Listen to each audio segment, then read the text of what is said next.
2023 సంవత్సరంలో కేశవరావు గారు కూడా అప్పుడు రాజ్యసభ సభ్యులుగా మళ్ళీ మహిళా రిజర్వేషన్లను అమలు చేయాలని చర్చకు వచ్చినప్పుడు అటు లోక్సభలో కానీ రాజ్యసభలో కానీ కాంగ్రెస్ పార్టీ సంపూర్ణంగా మద్దతు ఇచ్చింది.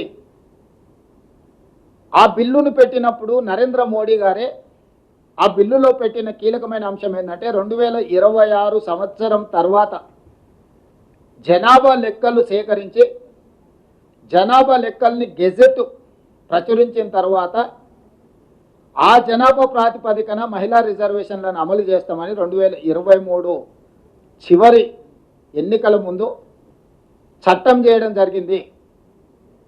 ఆ రోజే 2024 లోక్సభ ఎన్నికల్లో 33% మహిళా రిజర్వేషన్లు అమలు చేస్తామని బిల్లు పెడితే 2024 లోక్సభ మే జూన్లో జరిగిన ఎన్నికల్లోనే 543 లోక్సభ సభ్యులల్లా 33% అంటే 181 మహిళా ఎంపీలు ఎన్నిక కావడానికి అవకాశం ఉండే.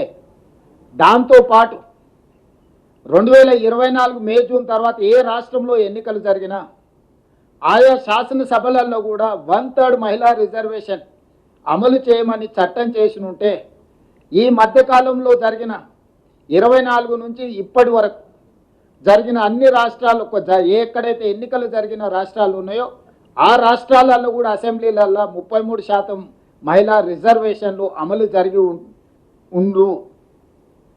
కానీ చిత్తశుద్ధి లేని ఎన్డీఏ ప్రభుత్వము ఆ రోజు చట్టాన్ని లోక్సభలో ఆమోదించినప్పుడు తక్షణమే అమలు చేసే అవకాశం ఉన్న చట్టంలో ఫిట్టింగ్ పెట్టి మహిళలకు రిజర్వేషన్లను దూరం చేసింది ఎన్డీఏ ప్రభుత్వం.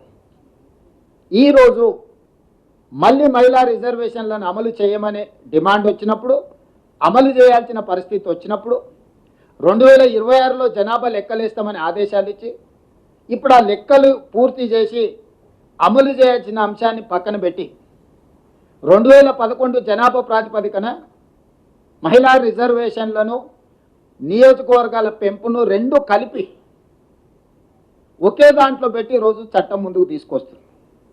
అందుకే ఈరోజు స్పష్టంగా మహిళా రిజర్వేషన్లు తక్షణమే అమలు చేయాలంటే ఆ 2026 తర్వాత సేకరించే జనాభా ప్రాతిపదికన చెయ్యాలి అని ఏదైతే మీరు నిబంధన పెట్టినరో ఆ ఒక్క నిబంధనను సవరించుకుంటే 6 నెలల్లోని ప్రక్రియ అంతా ముగిసిపోయి ఎంబడే జరగబోయే రాష్ట్రాలలో శాసనసభ ఎన్నికలలో 33% మహిళా రిజర్వేషన్లు అమలు చేయొచ్చు.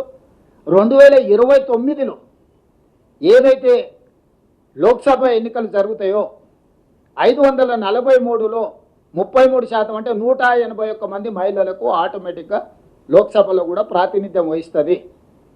అట్లా అమలు చేయకుండా ఈరోజు సీట్ల పెంపు కార్యక్రమాన్ని నియోజకవర్గాల పునర్విభజన కార్యక్రమాన్ని కూడా దీంతో పాటు కలిపినరు. ఇక్కడే రాజకీయ కుట్ర, రాజకీయ అసమానతలు, రాజకీయ వివక్ష ఇవన్నీ మిళితమై ఉన్నాయి.